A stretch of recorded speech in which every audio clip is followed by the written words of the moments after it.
جو دین اللہ نے ہمیں دیا ہے اس میں اللہ نے دنیا کی کامیابی بھی رکھی اور آخرت کی بھی. اگر اس دین کی وجہ سے آپ دنیا میں کامیاب نہیں ہو رہے تو اس کا مطلب آپ دین پہ بھی عمل نہیں کر رہے ہو. یہ ہو نہیں سکتا کہ دین پہ چلو اور دنیا میں کامیاب نہ ہو. آخرت تو پھر بعد کی بات ہے, دنیا میں بھی. ہاں بعض دفعہ وقتی طور پر کسی کو نقصان ہوتا ہے دین پہ چلنے میں, کوئی ظلم کر کے اس کو نقصان پہنچا دے تو ایک الگ بات ہے. اس کی مثال ایسے ہے جیسے ایک آدمی بیمار ہے, علاج کے لیے ڈاکٹر کے پاس جائے گا, ڈاکٹر نے ہی زیادتی کی, اس کے ساتھ زہر کا انجیکشن لگا دیا, تو اب اس مریض کو ملامت نہیں کی جائے گی کہ اس نے علاج کی فکر نہیں کی, بھائی ڈاکٹر نے ہی گڑبڑ کر دی. تو مذہب پہ چل کے اگر کوئی دنیا میں کامیاب نہیں ہو رہا تو یا تو کوئی زیادتی کر رہا ہو نا, کسی نے ظلم کر لیا, ایک الگ بات ہے. لیکن اگر یہ بھی نہیں ہے تو اس کا مطلب یہ مذہب پہ چل رہا نہیں ہے, یہ ہو نہیں سکتا. لیکن آپ دیکھو کہ مسلمان من حیث القوم آگے کے بجائے کہاں جا رہے ہیں, پیچھے جا رہے ہیں. تو یہ ہو نہیں سکتا کہ یہ مذہب پہ چل رہے ہوں اور جا کہاں رہے ہوں, پیچھے. اس کا مطلب یہ ہے کہ یا تو یہ مذہب پہ چل نہیں رہے یا یہ غلط چیز کو صحیح سمجھ کے اس پہ چل رہے ہیں. میں سمجھا پا رہا ہوں اپنی بات؟ آواز سب کو صاف آ رہی ہے نا؟ کوئی مسئلہ تو نہیں ہو رہا؟ میرے پاس لوگ آتے ہیں, مفتی صاحب ایک مسئلہ ہے. میں کہتا ہوں قریب میں تھانہ ہے, وہاں رپورٹ کرا دو. بھائی مسائل کے لیے کون ہے؟ تھانے ہیں نا, مسئلے وسلے.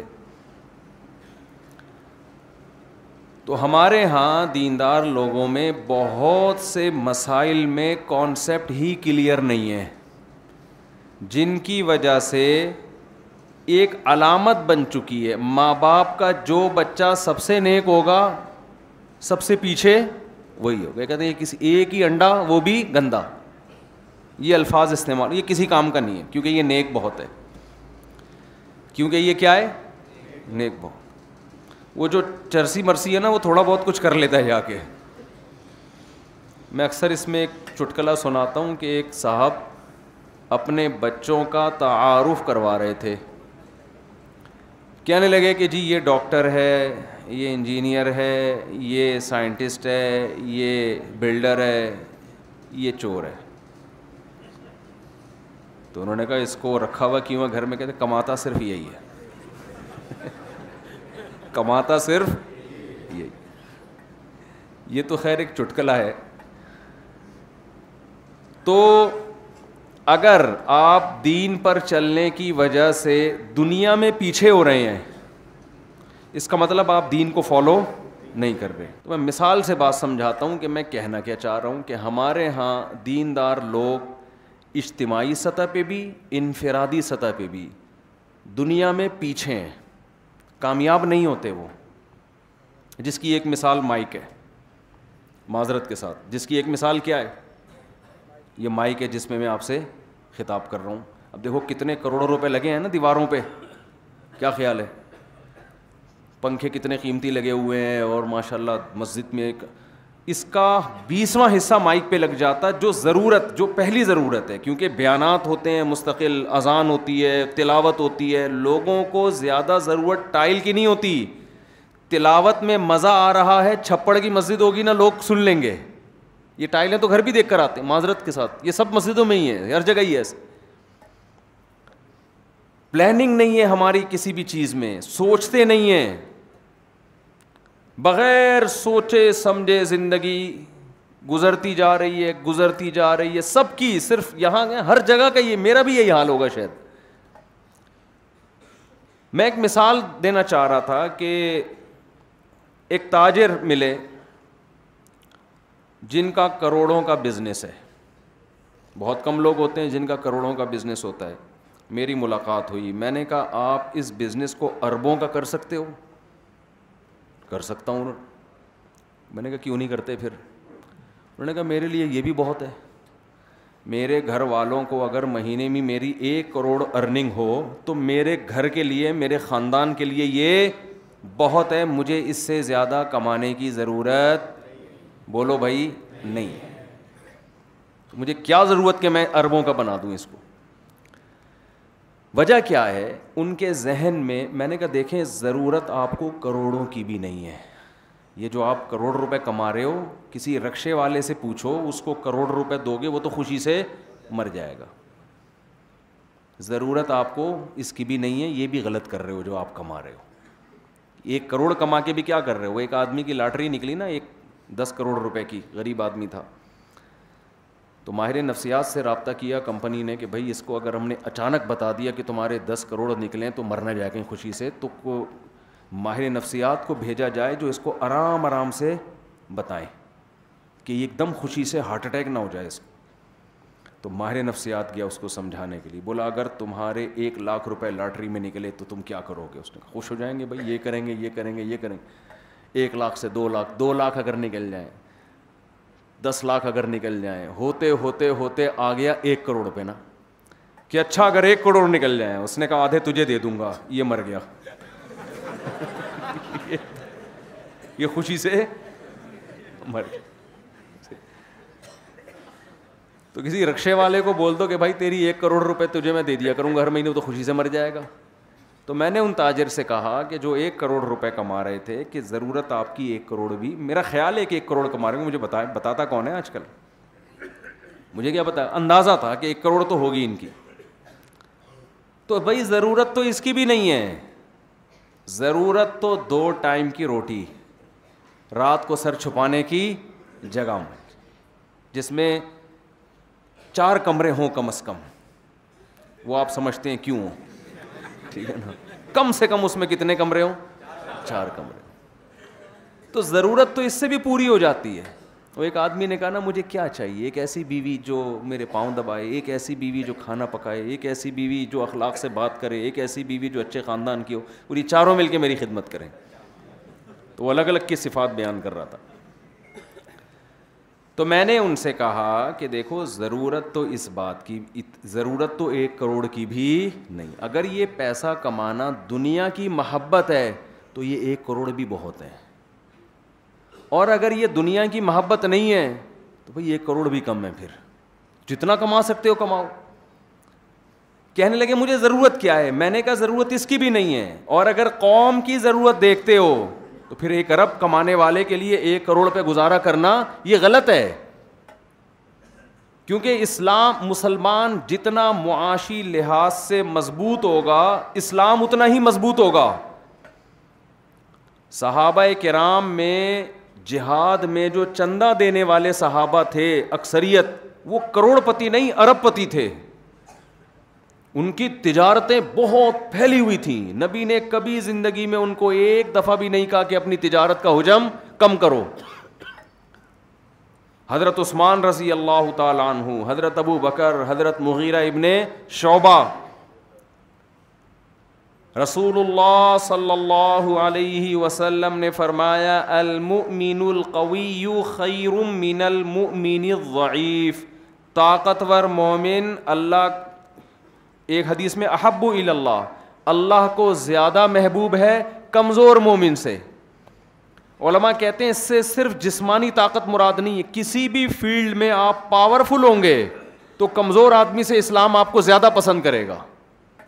نالج کی پاور بھی ایک پاور ہے.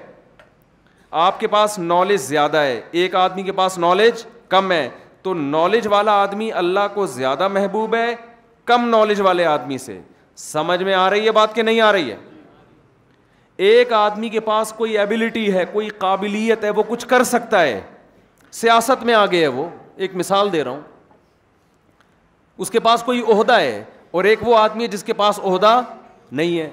تو جس کے پاس کوئی طاقت ہے, قوت ہے, وہ حدیث کے مطابق اللہ کو زیادہ محبوب ہے اس شخص سے جس کے پاس وہ عہدہ نہیں ہے, کیونکہ عہدے والا آدمی وہ کچھ کر سکتا ہے جو کم عہدے والا نہیں کر سکتا.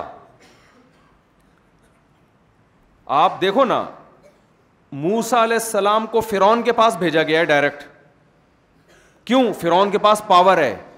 تو موسیٰ کلیم اللہ کو بھی حکم دیا جا رہا ہے کہ محنت کس پہ کرنی ہے؟ فرعون پہ. یہ ٹھیک ہو گیا تو یہ پاورفل آدمی ہے. حضرت موسیٰ یہ بھی تو کر سکتے تھے, گھر گھر جا کے ایک ایک کو جا کے سمجھانا شروع کریں, لیکن اللہ کو معلوم تھا کہ ایک پاورفل آدمی ٹھیک ہو گیا تو پورا مصر ٹھیک ہو جائے گا. حالانکہ وہ کافر ہے, غیر مسلم ہے, لیکن پاورفل ہونے کی وجہ سے اس کو پروٹوکول دیا جا رہا ہے. بہت مشکل ہے بھائی بات سمجھانا اس زمانے میں.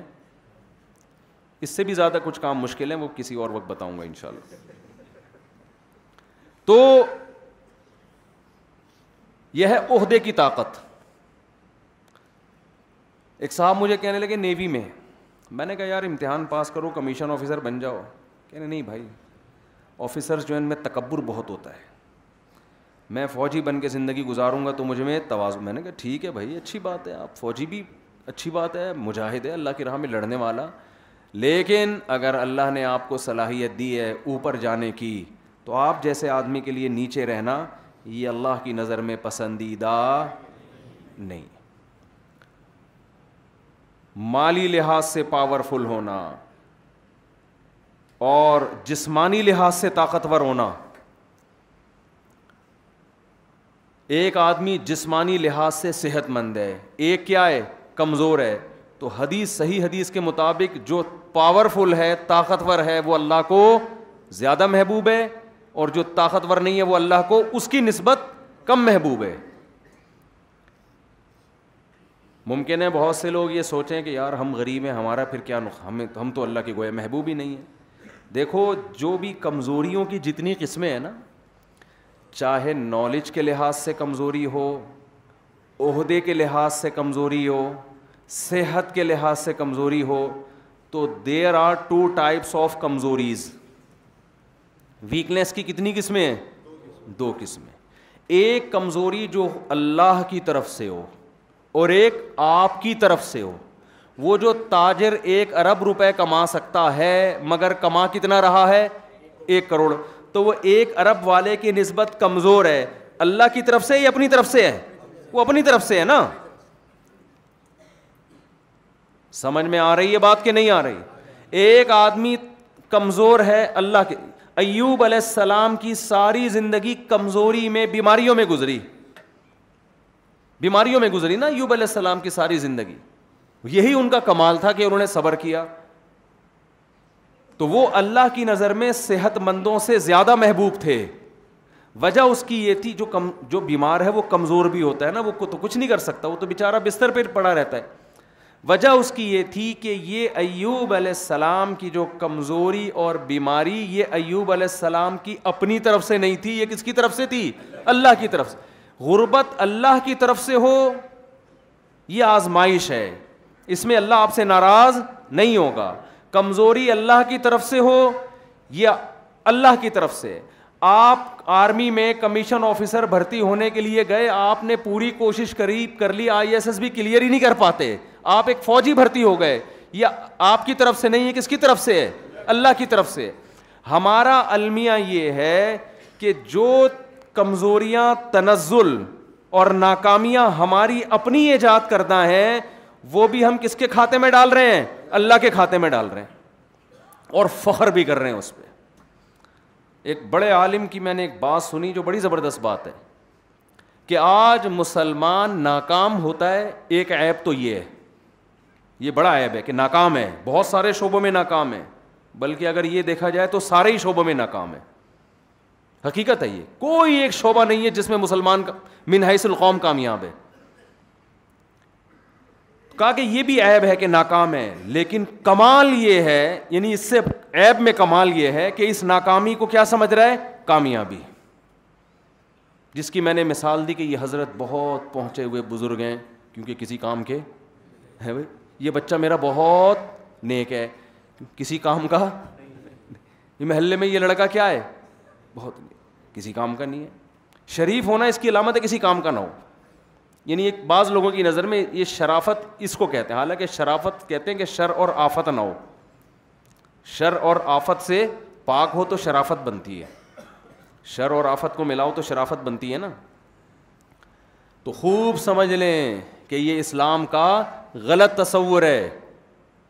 ہم اگر صحابہ کی زندگیاں اٹھا کے دیکھتے ہیں, نبی کی سیرت اٹھا کے دیکھتے ہیں, پیغمبروں کی سیرت ہم پڑھتے ہیں, تو بہت ہوشیار تھے ہر معاملے میں. آپ یونیورسٹی میں جاؤ, جو طالب علم دیندار ہوگا اکثر پڑھائی میں وہ پیچھے ہوگا. میں 100% کی بات نہیں کر رہا, جو یہاں بیٹھے ہوئے ان کے علاوہ کی بات کر رہا ہوں. وہ پڑھائی میں کیا ہوگا؟ کیونکہ بہت نیک ہے. ہمارے ہاں طلبہ میں, دینی مدرسوں میں جو صوفی قسم کے طلبہ تھے نا, سب کی بات نہیں, ان میں بہت سے پڑھائی میں کیا تھے؟ پیچھے. وہ صوفی ہیں, وہ کس میں؟ وہ پڑھتے ہی نہیں ہیں. وہ کہتے کیا کرنا ہے پڑھ لکھ کے.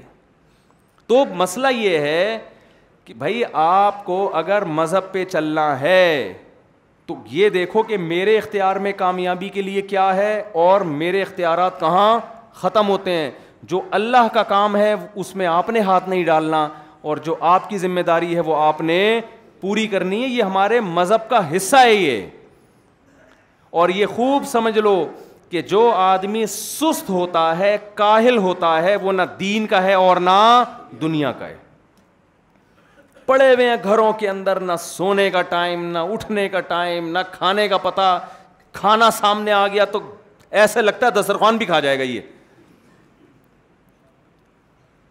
یہ سب چیزیں ہمیں اپنے اندر تبدیلی پیدا کرنے کی ضرورت. یہ گورے کر رہے ہیں ان چیزوں پر عمل. ایک صاحب نے مجھے گورے کا واقعہ بتایا کہ گورے سے میں نے ٹائم لیا, 10 منٹ یا آدھے گھنٹے کا ٹائم لیا. میں نے اس سے کہا کہ ملاقات کرنی ہے میں نے آپ سے. اب گورا جو ہے نا, وہ پڑھا لکھا گورا تھا, اس کا ایک زندگی کا ہدف ہے بھائی, اس کو سامنے رکھ کے زندگی گزارنی ہے نا. انہوں نے دنیا کو ہدف بنا لیا. ہمارا ہدف دنیا نہیں, ہم دنیا کے پیچھے چلتے ہیں آخرت کے لیے. وہ دنیا کے پیچھے چلتے ہیں دنیا کے لیے, لیکن وہ اپنی دنیا سے مخلص ہیں اور ہم اپنی آخرت سے شاید مخلص نہیں ہیں. انہوں نے مجھے بتایا کہ میں گورے سے ٹائم لیا. وہ بڑا مصروف آدمی, اس نے کہا بھائی ٹائم نہیں ہے, بڑی مشکل سے آدھے گھنٹے کا ٹائم لیا. اس نے ڈائری میں نوٹ کر لیا. کہہ رہے میں جب گیا تو ہم تو پاکستانی ہیں نا, جب جا کے بیٹھتے ہیں دھرنا مار کے بیٹھ ہی گئے, اٹھتے ہی نہیں ہیں کہ شاید اب یہ کباب بھی کھلائے گا, اب یہ کولڈ ڈرنک بھی کھلائے گا, اب یہ چائے بھی پلائے گا, اب یہ بھی کرے گا, وہ بھی کرے گا. کہ ہم اس چکر میں تھے. جیسے ہی آدھا گھنٹہ ہوا ہے نا, تو 25 منٹ جب ہوئے تو اس نے مجھے دروازے کی طرف کھسکانا شروع کر دیا, گورے نے خود ہی نا, کہ بھئی آدھا گھنٹہ آپ کا پورا ہونے والا ہے. کہہ رہے ہیں کھسکاتے کھسکاتے مجھے لاشعوری طور پر گیٹ سے باہر چلو بھائی آپ کا آدھا گھنٹہ کیا ہو گیا, پورا ہو گیا. کیوں بھائی؟ اس کا ایک مقصد ہے. وہ سمجھ رہا ہے بھائی میں نے یہاں تک پہنچنا ہے, یہ میری زندگی کا ایک ہدف ہے. اس کے لیے اس نے اپنے ٹائم کو مینیج کیا ہوا ہے, اسکیجول بنایا ہوا ہے, ایک شیڈول بنایا ہوا ہے. اس میں اس کے پاس آدھا گھنٹہ ہی تھا آپ کو دینے کے لیے, لہذا وہ کامیاب ہے, دنیا میں کامیاب ہے. وہ الگ بات ہے کہ وہ حقیقت میں وہ ہے کامیاب ہے نہیں. دنیا میں کامیاب کا مطلب نظر آتا ہے کہ اس نے جو ہدف تھے وہ حاصل کر لیے ہیں, لیکن ہدف سے جو مقصد تھا وہ پھر بھی حاصل نہیں. اس کی مثال ایسے ہے جیسے ایک آدمی کہتا ہے میں 1 کروڑ روپے میں اپنی آمدن لا کے چھوڑوں گا. تو بھائی ٹھیک ہے, تیری آمدن 1 کروڑ روپے ہو گئی, لیکن اس 1 کروڑ کا مقصد تھا خوشی, سکون, ٹینشن نہیں, وہ پھر بھی ختم نہیں ہوئی. تو اس کا فائدہ کیا؟ تو وہ چونکہ آخرت نہیں ہے نا, اللہ کی رضا سامنے نہیں ہے, تو ترقی تو کر لی اس نے, مگر اس ترقی سے وہ خودکشیوں کا ریشو کم نہیں کر سکے بلکہ اور ڈبل ہو گیا ہے. وہ ڈپریشن کے مریض مارکیٹ سے کم نہیں کر سکے بلکہ ڈپریشن کی بیماری ان کے ہاں اور زیادہ بڑھ گئی ہے. وہ آپس کے وہ بڑے انہوں نے ورک شاپس کرواتے ہیں, تھینک یو سے بات شروع کرو, تھینک یو پہ ختم کرو, بہت محبت اخلاق, مگر لوگ اس کے بعد بھی اپنے ابا اماں کو گھر میں رکھنے کے لیے تیار نہیں ہے. وہ تھینک یو بہت ان کے یہاں اخلاق, آداب, تمیز بہت ہے گوروں کے یہاں. لیکن جو حقیقت ہے کہ یار جو قریبی رشتے, میں اکثر کہتا ہوں یہ جو لبرل لوگ ہیں نا, ان کی اخلاق کی مثال ہوتی ہے جیسے ایئر ہوسٹس کی اخلاق. ایئر ہوسٹس آپ سے بہت محبت سے بات کرتی ہے, بہت تمیز سے بات کرتی ہے, آپ سمجھتے ہو بہت اچھے اخلاق کی ہے. لیکن بھائی اگر یہ اپنے ابا کے سے بھی ایسے ہی بات کر رہی ہے, اپنے شوہر سے بھی ایسے ہی بات کر رہی ہے, اپنے بھائیوں سے بھی, تو پھر تو بہت اچھے اخلاق ہیں. یہاں جو یہ مسکراہٹیں بکھیر رہی ہے تو یہ اچھے اخلاق نہیں ہیں, یہ کمپنی کی طرف سے آرڈر ہے. میں نہیں کہہ رہا سارے گورے اس پیسے لے کے مسکرا رہے ہوتے ہیں, لیکن جو آپ کے اخلاق کے سب سے زیادہ اہل ہیں وہ ہیں جنہوں نے آپ کو, جو آپ کی زندگی کا ذریعہ بنے. جو ریلیشن ہے نا, قریبی رشتے, وہ ختم ہو چکے ہیں وہاں پہ. تو اس لیے آپ جتنے نوجوان حضرات یہاں بیٹھے ہیں میرے بھائی, آپ اپنی زندگی کا ایک ہدف بناؤ. ایک آخری بات کر کے بس بیان ختم کرتا ہوں. دیکھو, ایک آدمی نے ایک عمارت کھڑی کی,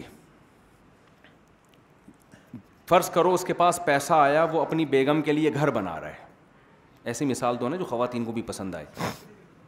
بیگم کے لیے کیا بنا رہا ہے؟ گھر بنا رہا ہے. اب اس نے کیا کیا,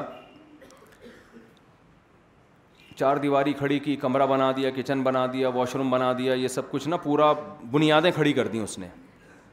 مقصد اس کا ہے بیگم میری خوش ہو جائے گھر دیکھ کے. جب بیگم کو دکھایا اس نے کہا یہ کچن ادھر کیوں کر دیا بھائی, یہ تو ادھر ہونا چاہیے تھا, ہے بھائی. یہ واش روم اتنا چھوٹا کیوں, مجھے تو کپڑے بھی واش روم میں ہی دھونے ہوتے ہیں, تو واش روم کیا ہونا چاہیے تھا؟ بڑا ہونا چاہیے تھا. کچن بیلے چھوٹا کر دیتے. اب کچھ ہو سکتا ہے؟ جس کو خوش کرنے کے لیے بنا رہے تھے, کروڑوں روپے جھونک دیے, وہی خوش نہیں. کہہ رہی یہ کیسا واش روم ہے کہ اس کا ایگزاسٹ فین کھل رہا ہے کچن کی طرف.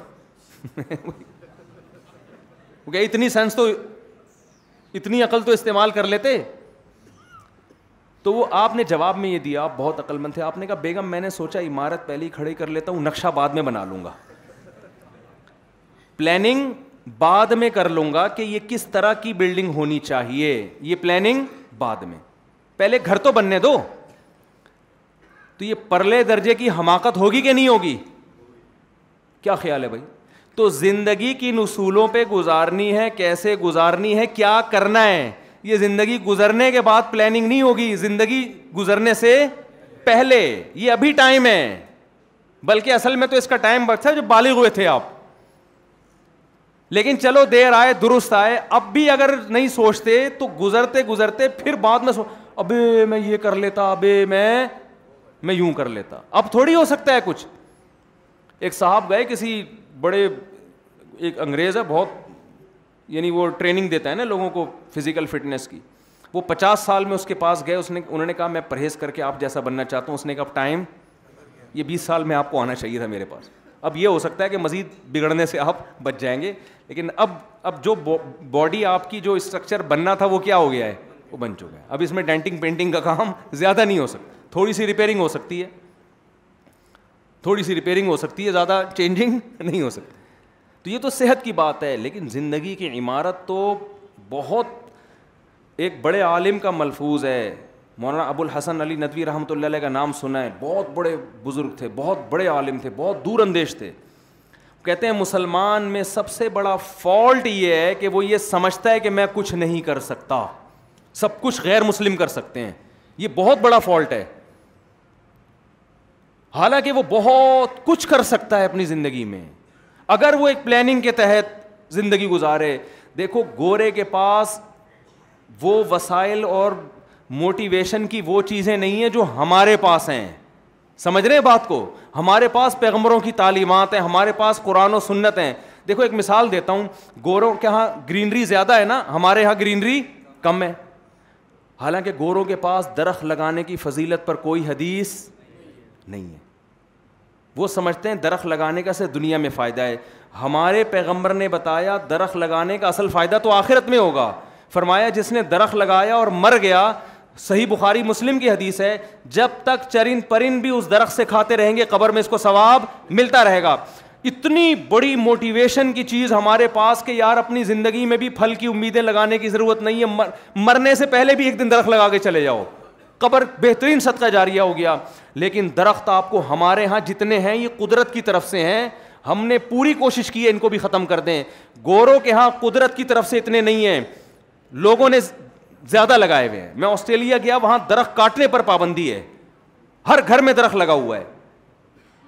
تو ہمارے پاس تو میرے بھائی زیادہ ذرائع ہیں, مگر ہم کیا ہیں, پیچھے ہیں. ان کے پاس ترغیب کی کوئی چیز نہیں, مگر وہ پھر بھی ہم سے آگے ہیں. وجہ کیا ہے؟ ہم مذہب کا صحیح استعمال کر نہیں رہے, مذہب کی تعلیمات کو غلط رخ پہ لے کے جا رہے ہیں. ہم سمجھ رہے ہیں بالکل ناکارہ نااہل ہونے سے اللہ بہت خوش ہوگا, کسی کام کا بھی نہ ہو. سمجھ میں آ رہی ہے بات؟ یہ میں خود تھوڑا مبالغہ کر رہا ہوں, آپ کہیں گے ایسا تو نہیں ہے کہ کسی کام کا بھی نہ ہو, لیکن لگتا ہے صحیح ہے کچھ. تو اللہ سے دعا ہے کہ اللہ ہمیں کام کا بنا دے. آپ کہہ سکتے ہیں مفتی صاحب نے نہ نماز پہ بیان کیا, نہ روزے پہ بیان کیا, نہ حج پہ بیان کیا. مفتی صاحب کو تو نماز اور روزے اور حج پہ بات کرنی چاہیے تھی. تو بھائی جب آپ اپنا ہدف بنا لو گے نا آخرت, اور اس کو سامنے رکھ کر جب اپنی پلاننگ کرو گے تو اس میں نماز روزہ تو سب سے پہلے آئے گا. میں سمجھا پا رہا ہوں اپنی بات؟ وہ تو سب سے پہلی چیز آئے گی نا, پہلی سیڑھی آئے گی. میں تو ایک اوور آل آپ کا ایک کانسیپٹ کلیئر کرنا چاہتا ہوں کہ آپ کو زندگی کی اصولوں پہ گزارنی پڑے گی. سمجھتے ہو کہ نہیں سمجھتے؟ تو اس میں تو نماز تو سب سے پہلے داخل ہے.